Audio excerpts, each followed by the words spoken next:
ಓಂ ನಮೋ ಭಗವತೆ ವಾಸುದೇವಾಯ. ಎಲ್ರಿಗೂ ನಮಸ್ತೆ. ಇವತ್ತು ವಾಸುದೇವ ಆಸ್ಟ್ರೋ ಗೋಲ್ಡ್ ಯೂಟ್ಯೂಬ್ ಚಾನೆಲ್ಗೆ ನಿಮಗೆಲ್ಲ ಸ್ವಾಗತ. ಇವತ್ತಿನ ವಿಚಾರ ಏನಪ್ಪಾ ಅಂದ್ರೆ ಲೇಟ್ ಮ್ಯಾರೇಜ್, ಮದುವೆ ವಿಳಂಬ. ಇದು ಪ್ರತಿಯೊಬ್ಬರೂ ಈ ಕಾಲದಲ್ಲಿ ಕಾಮನ್ ಆಗಿಬಿಟ್ಟಿದೆ ವರ್ಡು ಲೇಟ್ ಮ್ಯಾರೇಜ್ ಅನ್ನೋದು. 30 ವರ್ಷ ಮಿನಿಮಮ್.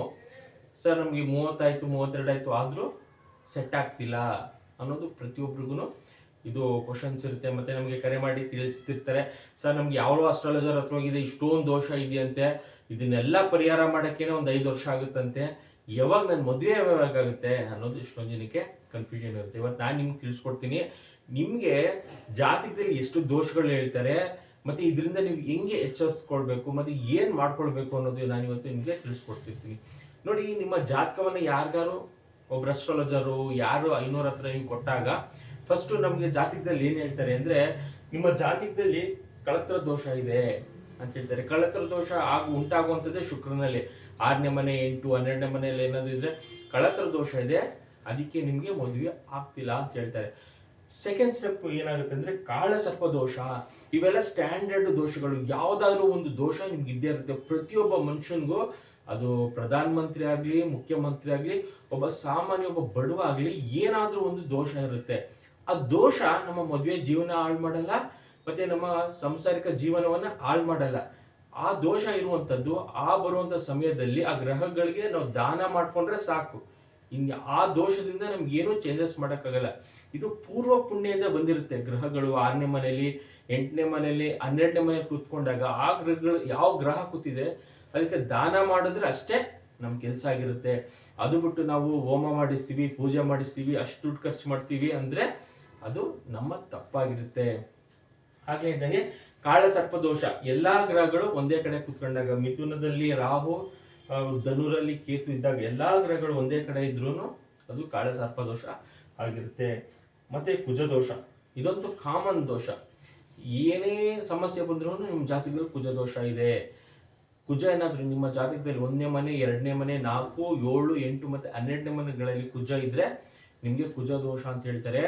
ಮತ್ತೆ ನಿಮ್ಗೆ ಮದುವೆ ಆಗ್ಬೇಕಾಗಿರುವಂತ ವರನು ಅಥವಾ ವಧುನು ಕುಜ ದೋಷನೇ ಇರ್ಬೇಕು ಅಂತ ಹೇಳ್ತಾರೆ. ಎಲ್ಲಿಂದ ಉಡ್ಕೊಂಡು ಬರಕಾಗತ್ತೆ ಹೇಳಿ? ಕುಜ ದೋಷ ಇರೋರು ಸ್ಟ್ರಾಂಗ್ ಬಿಹೇವ್ನೆಸ್ ಇರ್ತಾರೆ. ಅದನ್ನ ಬಿಟ್ಟು ಇನ್ನೆಲ್ಲಾನು ಹೇಳಿರ್ತೀವಿ ನಾವು. ಕುಜ ದೋಷ ಇರೋದ್ರಿಂದ ನಿಮ್ಗೆ ಮದುವೆ ಆಗ್ತಾ ಇಲ್ಲ, ಕುಂಭ ವಿವಾಹ ಮಾಡಿಸಿ, ಕಡ್ಲಿ ವಿವಾಹ ಮಾಡಿಸಿ ಅಂತ ಪ್ರತಿಯೊಬ್ರು ನೀವು ಯಾವ್ದೇ ಅಸ್ಟ್ರಾಲಜರ್ ಹೊತ್ತು ಕಾಮನ್ ಆಗಿ ಇದು ಹೇಳ್ತಾರೆ. ಸೊ ನೀವು ಅದು ಮಾಡಿಸಿದ್ರೆ ಮದುವೆ ಆಗುತ್ತಾ? ಖಂಡಿತ ಇಲ್ಲ. ಯಾವಾಗ ಆಗುತ್ತೆ ಅನ್ನೋದು ನಿಮ್ಗೆ ಕೊನೆಯಲ್ಲಿ ನಾನು ತಿಳಿಸ್ಕೊಡ್ತೀನಿ. ಮತ್ತೆ ಗುರು ಬಲ ಬಂದಿಲ್ಲ ಅಂತ ಎಷ್ಟೊಂದು ಜನ ತಾಯಿದ್ರು ಕನ್ಫ್ಯೂಸ್ ಮಾಡ್ಕೊಂಡಿದ್ದಾರೆ. ನಮ್ಮ ಮಗಳಿಗೆ ಗುರು ಬಲ ಬಂದಿಲ್ಲ, ನನ್ನ ಮಗನಿಗೆ ಗುರು ಬಲ ಬಂದಿಲ್ಲ ಅಂತ. ಗುರು ನಮ್ಮ ಗೋಚಾರದಲ್ಲಿ ಸಂಚಾರದಲ್ಲಿ ಇರುತ್ತೆ. ಆಗ ನಮಗೆ ಕೆಲವೊಂದ್ಸಲ ಅದು ನಮಗೆ ಬೆನಿಫಿಟ್ ಆಗುತ್ತೆ, ಕೆಲವೊಂದ್ಸಲ ನಮ್ಗೆ ಅದು ಡ್ಯಾಮೇಜು ಕೂಡ ಮಾಡ್ತಾ ಹೋಗುತ್ತೆ. ನಮ್ಮ ಜಾತಕದಲ್ಲಿ ದಶಾಭುಕ್ತಿ ಅನ್ನೋದಿರುತ್ತೆ, ಅದು ಮೇನ್ ಲೀಡ್ ಮಾಡ್ತಾ ಇರುತ್ತೆ. ಕೇತು ದಶ ಇರ್ಬೋದು, ರಾಹು ಕೇತು ಯಾವ ದಶ ನಡೀತಾ ಇದೆ ಅಲ್ಲಿ ನಮ್ಗೆ 2 7 12ನೇ ಮನೆ ಕಾಂಬಿನೇಷನ್ಸ್ ಬಂದಾಗ ಮದುವೆ ಆಗುತ್ತೆ. ಸಮಸ್ಯೆ ಏನಾಗಿದೆ ಅಂದ್ರೆ, ಗುರು ಈಗ ಮಿಥುನದಲ್ಲಿದೆ, ನೆಕ್ಸ್ಟ್ ಜೂನ್ ಜುಲೈ ಆದ್ಮೇಲೆ ಅದು ಕರ್ಕಾಟಕ ಹೋಗುತ್ತೆ. ಏನ್ ಮಾಡೋಣ? ಆಗ ಗುರುಬಲ ಈ ವರ್ಷ ಇಲ್ವಾ, ಇನ್ನ ಮದ್ವೆಗೆ ಇನ್ನ 1 ವರ್ಷ ಕಾಯ್ಬೇಕಾ ಅನ್ನೋದು ಎಷ್ಟೊಂದು ಜನಕ್ಕೆ ಒಂದು ದೊಡ್ಡ ಕ್ವಶನ್ ಮಾರ್ಕ್. ಗುರು ಏನೋ ಸಂಚಾರ ಆಗೋಗುತ್ತೆ, ಏನ್ ಮಾಡೋದು ಅಂತ. ನೋಡಿ, ಈ ಗುರುಬಲ ಅನ್ನೋದು ನಮ್ಮ ಗೋಚಾರದ ಫಲದಲ್ಲಿ ಮೂವ್ಮೆಂಟ್ಸ್ ಇರುತ್ತೆ. ಕರ್ಕಾಟಕದಿಂದ ಸಿಂಹ ರಾಶಿಗೆ ಹೋಗುತ್ತೆ, ಮತ್ತೆ ಕನ್ಯಾ ರಾಶಿಗೆ ಹಂಗೆ ಹೋಗ್ತಾ ಇರುತ್ತೆ. ಅದರಿಂದ ನಿಮ್ಮ ಮದುವೆ ಆಗುತ್ತಾ? ಖಂಡಿತ ಇಲ್ಲ. ನಿಮ್ಮ ಪರ್ಸನಲ್ ಹಾರೋಸ್ಕೋಪ್ ಅಲ್ಲಿ ದಶಾಭುಕ್ತಿ ಅಂತರ್ಭುಕ್ತಿಲಿ ಈ ಕಾಂಬಿನೇಷನ್ಸ್ ಇಲ್ಲ ಅಂದಾಗ ನಿಮ್ಗೆ ಗೋಚಾರದಲ್ಲಿ ಸಿಗುವಂತದ್ದು, ಅದಕ್ಕೆ ಎಷ್ಟೋ ಲಕ್ಷ ಮಂತ್ರ ಪಠನೆ ಮಾಡಿದ್ರೆ ನಿಮ್ಗೆ ಆ ಯೋಗ ನಿಮ್ಗಾಗುತ್ತೆ, ಆ ಭಾಗ್ಯ ನಿಮ್ಗೆ ಸಿಗ್ತಾ ಹೋಗುತ್ತೆ. ನಮ್ಮ ಜಾತಕದಲ್ಲಿ ಇಲ್ದೇ ಇರುವಂತ ವಿಚಾರಗಳನ್ನ ಪಡ್ಕೋಬೇಕು ಅಂದ್ರೆ ಅತಿ ಹೆಚ್ಚು ಮಂತ್ರ ಪಠನೆ ಮಾಡಬೇಕು. ಆಗ ನಿಮ್ಗೆ ಗೋಚಾರ ಫಲ ಸಿಗುವಂತದ್ದು. ಮಿಥುನದಲ್ಲಿ ಕುತ್ಕೊಂಡು ಆಗ ನಿಮ್ಗೆ ತುಂಬಾ ಬೆನಿಫಿಟ್ ಗುರು ಮಾಡ್ತಾನೆ. ಇದಕ್ಕೋಸ್ಕರ ನಾವು ಅತಿ ಹೆಚ್ಚು ಮಂತ್ರ ಪಠನೆ ಮಾಡಿ ಅಂತ ಹೇಳ್ತೀವಿ. ನೆಕ್ಸ್ಟ್ ಸಪ್ತಮ ಭಾವ ಶುದ್ಧಿ. ನಿಮ್ಗೆ ಯಾವ್ದು ಲಗ್ನ ಇರುತ್ತೆ ಅಲ್ಲಿಂದ 7ನೇ ಮನೆಯಲ್ಲಿ ಯಾವ್ದು ಗ್ರಹ ಇರಬಾರ್ದು. ಅಥವಾ ನಿಮ್ದು ಏನಾದ್ರು ಮೇಷ ರಾಶಿ ಆಗಿರುತ್ತೆ, ತುಲಾ ರಾಶಿಲಿ ಯಾವ್ದು ಗ್ರಹಗಳು ಇರಬಾರ್ದು ಅನ್ನೋದು ಹೇಳ್ತಾರೆ. ಸಪ್ತಮದಲ್ಲಿ ಯಾವ್ದು ಗ್ರಹ ಇರಬಾರ್ದು. ನೋಡಿ, ನಾವು ಇದನ್ನೆಲ್ಲ ನಾವು ನೋಡುವಂಥದ್ದು ಮುಹೂರ್ತದ ಭಾಗಕ್ಕಷ್ಟೇ. ಸಪ್ತಮ ಭಾವ ಶುದ್ಧಿ ಇರ್ಬೋದು, ಕಳತ್ರ ದೋಷ ಆಗಿರ್ಬೋದು, ಕಾಳಸರ್ಪ ದೋಷ, ಕುಜ ದೋಷ. ನಾವು ಮದುವೆ ಮಾಡ್ಕೊಳ್ತೀವಲ್ಲ ಅಂತ ದಿವಸಕ್ಕೆ ನಾವು ಸಪ್ತಮ ಭಾವ ಶುದ್ಧಿಯಲ್ಲಿ ಯಾವುದು ಗ್ರಹ ಇರಬಾರ್ದು ಅಂತ ನೋಡ್ತೀವಿ. ನಮ್ಮ ಪರ್ಸನಲ್ ಆರೋಸ್ಕೋಪ್ ಅಲ್ಲಿ ಸಪ್ತಮದಲ್ಲಿ ಯಾವುದೇ ಗ್ರಹ ಇದ್ರೂ ನಿಮ್ಗೆ ಎಲ್ಲಾ ತರನು ಬೆನಿಫಿಟ್ ಮಾಡುವಂಥದ್ದು, ನಿಮ್ಗೆ ಬಿಸ್ನೆಸ್ ಯೋಗ ಆಗುತ್ತೆ, ಮತ್ತೆ ಜನಗಳ ಅಟ್ರಾಕ್ಷನ್ ನಿಮ್ಮ ಮೇಲೆ ಅಟ್ರಾಕ್ಟ್ ಬರಬೇಕು. ಏನೋ ಒಂದು ಬಿಸ್ನೆಸ್ ಮಾಡ್ತಾ ಇದೀವಿ, ಪಬ್ಲಿಕ್ ಅಟ್ರಾಕ್ಷನ್ ಆಗಬೇಕು ಅಂದ್ರೆ ಸಪ್ತಮದಲ್ಲಿ ಗ್ರಹಗಳಿದ್ರೇನೆ ಉತ್ತಮ. ಸಪ್ತಮದಲ್ಲಿ ಗ್ರಹಗಳೇ ಇರಬಾರ್ದು ಅನ್ನೋದು ಎಷ್ಟೊಂದು ಜನಕ್ಕೆ ಕಲ್ಪನೆ ಆಗಿರುತ್ತೆ. ಸೊ ಇದು ಕೂಡ ಒಂದು ನಿಮ್ಮ ಮದುವೆ ವಿಳಂಬಕ್ಕೆ ಇವೆಲ್ಲ ಕಾರಣಗಳು ಹೇಳ್ತಾ ಹೋಗ್ತಾರೆ. ಮತ್ತೆ ಸಾಡೆ ಸಾತಿ, ಈ ಸಾಡೆ ಸಾತಿನೂ ಅಷ್ಟೇ, ಇದು ಗೋಚಾರದಲ್ಲೇ ನಡೀರುವಂಥದ್ದು.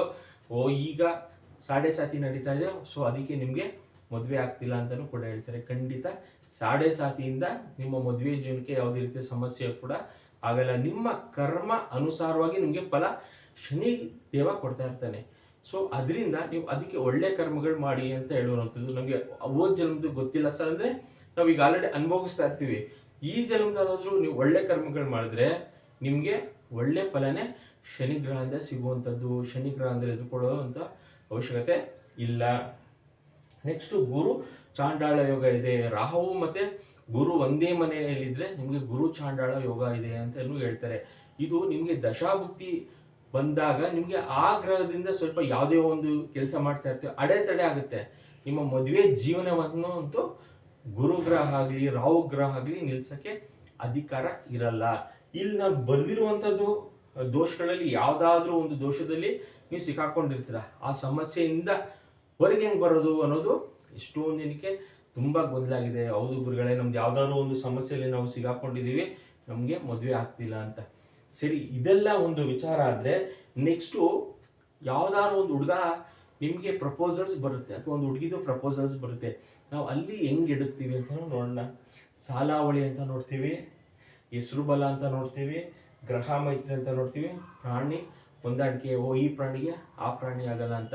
ನಾವು ಇದನ್ನೆಲ್ಲ ತಪ್ಪಿಸ್ಕೊಂಡು ಈ ಜಾತಕದಿಂದ ನಾವು ಈಚೆ ಬಂದು ಯಾವುದೋ ಒಂದು ಪ್ರಪೋಸಲ್ ಬಂದಿದೆಯಪ್ಪ, ಅಲ್ಲಿ ನಾವು ನೋಡಬೇಕಾದ್ರೆ ಸಾಲಾವಳಿ ನಮ್ಗೆ 18 ಬರಲೇಬೇಕು ಅನ್ನೋದೊಂದು ಕಾನ್ಸೆಪ್ಟ್ ಇದೆ. ಹೆಸರು ಬಲ, ಹೆಸರು ಒಬ್ಬೊಬ್ರು ಒಂದೊಂದ್ ತರ ಹೆಸರಿಟ್ಟಿರ್ತಾರೆ. ಆ ನಕ್ಷತ್ರಕ್ಕೆ ಸಂಬಂಧಪಟ್ಟಿರುವಂತದ್ದು ಹೆಸರು ಯಾರು ಖಂಡಿತ ಇಟ್ಟಿರಲ್ಲ. ಸೊ ಬೇರೆ ಬೇರೆ ಇಟ್ಟಿರ್ತಾರೆ. ಸೊ ಹೆಸರು ಬಲ ಅನ್ನೋದು ಇಲ್ಲಿ ಇಲ್ವೇ ಇಲ್ಲ, ಹೆಸರು ಮ್ಯಾಚ್ ಆಗದೇ ಇಲ್ಲ. ಮತ್ತೆ ಗ್ರಹ ಮೈತ್ರಿ, ಈ ಗ್ರಹ ಮೈತ್ರಿನೂ ಕೂಡ ಅಷ್ಟೊಂದು ನಾವು ನೋಡೋ ಅವಶ್ಯಕತೆ ಇಲ್ಲ. ಯಾಕಂದ್ರೆ ನೋಡಿ, ಈಗ ನಿಮ್ದು ಏನಾದ್ರು ಸಿಂಹ ರಾಶಿ ಆಗಿರುತ್ತೆ.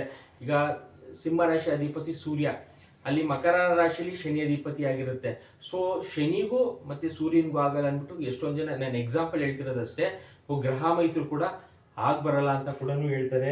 ಮತ್ತೆ ಪ್ರಾಣಿ ಹೊಂದಾಣಿಕೆ, ಆಗ್ಲೇ ಹೇಳಿದೆ, ಈ ಪ್ರಾಣಿಗೆ ಆ ಪ್ರಾಣಿ ಆಗಲ್ಲ ಅಂತ. ಸೊ ಇದ್ರಿಂದನೂ ನಾವು ಹೊರಗೆ ಬರೋದು ತುಂಬಾ ಇಷ್ಟ ಇದೆ. ನಾವು ಇದನ್ನೆಲ್ಲ ದಾಟ್ಕೊಂಡು ಮದುವೆ ಅಂತ ಬರೋ ಅಷ್ಟರಲ್ಲಿ ಏನಾದ್ರೂ ಒಂದು ಅವ್ರಿಗೆ ನಾವು ಏನಾಗುತ್ತೆ ಅಂದ್ರೆ, ಈ ಹಿರಿಕರು ಅವ್ರಿಗೆ ಪ್ರಾಪರ್ಟಿ ಸರಿಗಿರಲ್ಲ, ಮತ್ತೆ ಅವ್ರಿಗೆ ಅದ್ ಏನೋ ಒಂದು ಬ್ಯಾಡ್ ನೇಮ್ ಇದೆ ಅನ್ಬಿಟ್ಟು ಸೊ ಕ್ಯಾನ್ಸಲ್ ಆಗೋದಂತ ಗ್ಯಾರಂಟಿ. ಸೊ ಯಾಕೆ ಡಿಲೇ ಆಗ್ತಾ ಇದೆ ಮದುವೆ ವಿಳಂಬಕ್ಕೆ?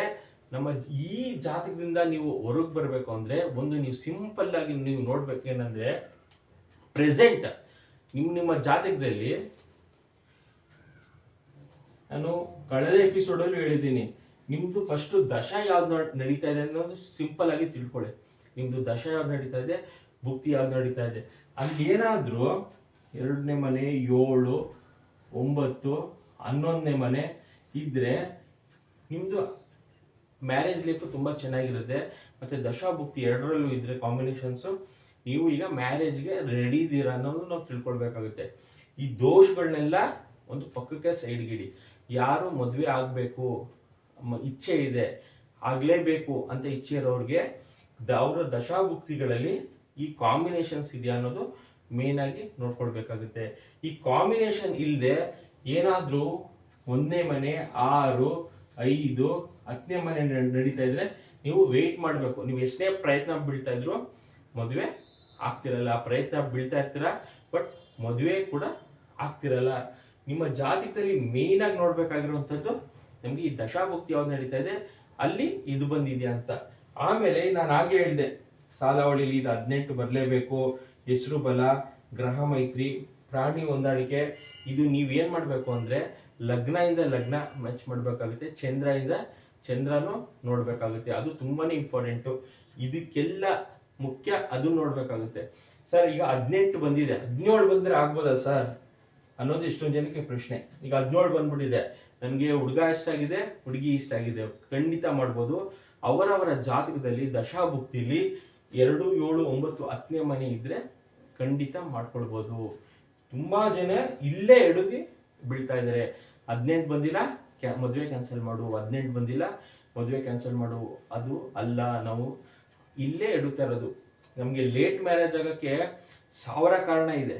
ನಾನು ಬರೀ ಜ್ಯೋತಿಷದ ಬಗ್ಗೆ ಮಾತ್ರ ಎಕ್ಸ್ಪ್ಲನೇಷನ್ಸ್ ಕೊಡ್ತಾ ಇದ್ದೀನಿ. ಅದು ಬಿಟ್ಟು ನಾವು ನೋಡ್ಬೇಕು ಅಂದ್ರೆ ಎಷ್ಟೊಂದು ಜನ ಇನ್ನೊಬ್ರು ಮದುವೆ ಆಗಕ್ಕೆ ಇಷ್ಟಪಟ್ಟಿರಲ್ಲ, ಅವರ ಫ್ಯಾಮಿಲಿಗಳಲ್ಲಿ ಡಿಲೇ ಆಗ್ಲಿ ಬಿಡು, ಮತ್ತೆ ಹೆಣ್ಣು ಅವ್ರಿಗೆ ಪ್ರಪೋಸಲ್ಸ್ ಇದ್ರೂ ತೋರಿಸ್ತಾ ಇರುವಂಥದ್ದು. ಏನಕ್ಕೆ ಅಂದ್ರೆ ಒಂದು ಜಾತಕನು ನಿಮಗೆ ನೆಗೆಟಿವ್ ಆಗಿ ವರ್ಕ್ ಮಾಡುತ್ತೆ.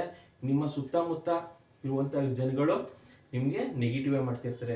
ಸೊ ಅದರಿಂದೆಲ್ಲ ಹೆಂಗ್ ಹೊರಬರೋದು ಅಂದ್ರೆ, ನಿಮ್ಗೆಲ್ಲ ನಿಮ್ಮ ಜಾತಕದಲ್ಲಿ ಪ್ರಬಲವಾಗಿರುವಂತ ಗ್ರಹಗಳು, ಯಾವ ಗ್ರಹ ಆದ್ರೂ ಸರಿನೇ, ಸೂರ್ಯ ಇಂದ ಹಿಡಿದು ಕೇತುವರೆಗೂ, ಸೂರ್ಯ, ಚಂದ್ರ, ಕುಜ, ಬುಧ, ಗುರು, ಶುಕ್ರ, ಶನಿ, ರಾಹು, ಕೇತು, ಯಾವ ಗ್ರಹಗಳು 2ನೇ ಮನೆಯಲ್ಲಿದೆ, 7ನೇ ಮನೆಯಲ್ಲಿದೆ, 9ನೇ ಮನೆಯಲ್ಲಿದೆ ಮತ್ತು 11ನೇ ಮನೆಯಲ್ಲಿದೆ, ಈ ಗ್ರಹಗಳಿಗೆ ಸಂಬಂಧಪಟ್ಟಿರುವಂತ ಮಂತ್ರ ಪಠನೆ ನೀವು ಮಾಡಲೇಬೇಕು.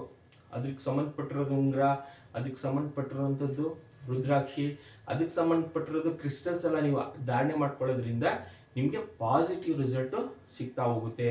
ನಾವು ಒಂದು ಸಲ ಗ್ರಹಗಳು ನಮ್ಮ ಜಾತಕದಲ್ಲಿ ಬಂದು ಕುತ್ಕೊಂಡ ಮೇಲೆ ಅದನ್ನ ನಾವು ಏನು ಚೇಂಜ್ ಮಾಡೋಕ್ಕಾಗಲ್ಲ. ಆ ದಶಾ ಬಂದಾಗ ಆ ಸಮಸ್ಯೆ ನಾವು ಅನುಭವಿಸ್ಲೇಬೇಕಾಗುತ್ತೆ. ಬಟ್ ದೊಡ್ಡದಲ್ಲಿ ಆಗುವಂತ ಸಮಸ್ಯೆ ಸಣ್ಣದ್ರಲ್ಲೇ ಆಗ್ತಾ ಹೋಗುತ್ತೆ. ಲೇಟ್ ಮ್ಯಾರೇಜ್ಗೆ ಮೇನ್ ಕಾರಣ ನಾವೇ ಆಗಿರ್ತೀವಿ. ಇದನ್ನು ಫಸ್ಟ್ ತಿಳ್ಕೊಳ್ಬೇಕಾಗುತ್ತೆ. ನಾವೇ ಆಗಿರ್ತೀವಿ. ಒಂದು, ನಿಮ್ಮ ಜಾತಕದಲ್ಲಿ ಕಸ್ಪಲ್ ಅಂತ ನಾವು ನೋಡ್ತೀವಿ, ಅಲ್ಲೇನಾದ್ರೂ 7ನೇ ಮನೆಯಲ್ಲಿ ವಕ್ರಿ ಆಗಿದ್ರೆ ಸ್ವಲ್ಪ ಡಿಲೇ ಆಗುತ್ತೆ, 28 ವರ್ಷದಿಂದ 30 ವರ್ಷ. ಬಟ್ ಲೇಟ್ ಮ್ಯಾರೇಜ್ ಅವ್ರಿಗೆ ತುಂಬಾ ಗುಡ್. ನಿಮ್ಗೆ ಏನಾದ್ರು ರೆಟ್ರೋಗ್ರೇಡ್ ಆಗಿದ್ದು ಬೇಗ ಮದುವೆ ಆಗಿದ್ರೆ ಅಲ್ಲೇನಾದ್ರು ಡೈವರ್ಸ್ ಆಗುವಂಥದ್ದು, ಮತ್ತೆ ಬೇಡ ಅಂತ ದೂರ ಇರ್ತಾರೆ, ಡೈವರ್ಸ್ ತಗೊಳ್ಳಲ್ಲ, ಈ ಕಡೆ ಇರೋದು ಇಲ್ಲ. ಈ ರೀತಿ ಸಮಸ್ಯೆನ ಎಷ್ಟೊಂದು ಜನ ಗೊಂದಲದಲ್ಲೂ ಸಿಗಾಕೊಂಡಿರ್ತಾರೆ. ಸೊ ರೆಟ್ರೋಗ್ರೇಡ್ ಜಾತಕದಲ್ಲೇ ಇರೋರು ಸ್ವಲ್ಪ ನಿಧಾನ ಮಾಡಿದ್ರೇನೆ ಅವರ ಮ್ಯಾರೇಜ್ ಲೈಫ್ ಕೂಡ ತುಂಬಾ ಚೆನ್ನಾಗಿರುತ್ತೆ. ಜಾತಕದಲ್ಲಿ ಕಾಂಬಿನೇಷನ್ಸ್ ಅಲ್ಲಿ ಈ ದಶಾಭುಕ್ತಿ ಅಂತ ಬಂದಾಗ ಮದುವೆ ಆಗುವಂಥದ್ದು ತುಂಬಾ ಸೂಕ್ತ ಮತ್ತೆ ಉತ್ತಮ. ಈ ದೋಷಗಳಿಗೆ ನೀವು ಯಾವುದೇ ರೀತಿಯ ಎದುರುಕೊಳ್ಳುವಂತ ಅವಶ್ಯಕತೆ ಇಲ್ಲ. ಮತ್ತೆ ಏನ್ ಮಾಡ್ತಾರೆ, ನಾವು ಯಾವ್ಯಾವ ದೇವಸ್ಥಾನಕ್ಕೆ ಹೋಗ್ಬೇಕು, ಎಷ್ಟು ಹೋಮ ಮಾಡಿಸ್ಬೇಕು ಅನ್ನೋದು ಎಲ್ಲ ಕೆಲವೊಂದ್ಸಲ ಏನಾಗುತ್ತೆ ಅಂದ್ರೆ ಎಲ್ಲ ಮಾಡಿಸ್ಬಿಟ್ಟಿರ್ತಾರೆ. ಮಾಡಿಸಿದ್ಮೇಲೆ ಬೈಯೋದ್ ಬೇರೆ, ನಾನು ದೇವಸ್ಥಾನಕ್ಕೆ ಹೋದ್ರೆ ಆಗಿಲ್ಲ, ಆ ಹೋಮ ಮಾಡಿಸೋದ್ರಾಗಿಲ್ಲ ಅಂತ. ಇದೇನಾಗುತ್ತೆ ಅಂದ್ರೆ ಡಬಲ್ ನೆಗೆಟಿವ್ ನಿಮಗೆ ಬರುತ್ತೆ. ಒಂದು ನಿಮ್ಮ ಜಾತಕದಿಂದ ಸಮಸ್ಯೆ ಬರುತ್ತೆ, ಒಂದು ದೇವರ ಶಾಪಕ್ಕೆ ನೀವು ಒಳಗಾಗ್ತೀರಾ. ಯಾಕಂದ್ರೆ ನಾನು ಮಾಡಿಸಿದೀನಿ, ನಿಮ್ಗೆ ಆಗಿಲ್ಲ. ಇಲ್ಲಿ ಯಾವ್ದು ಅಗ್ರಿಮೆಂಟ್ಸ್ ಇರಲ್ಲ.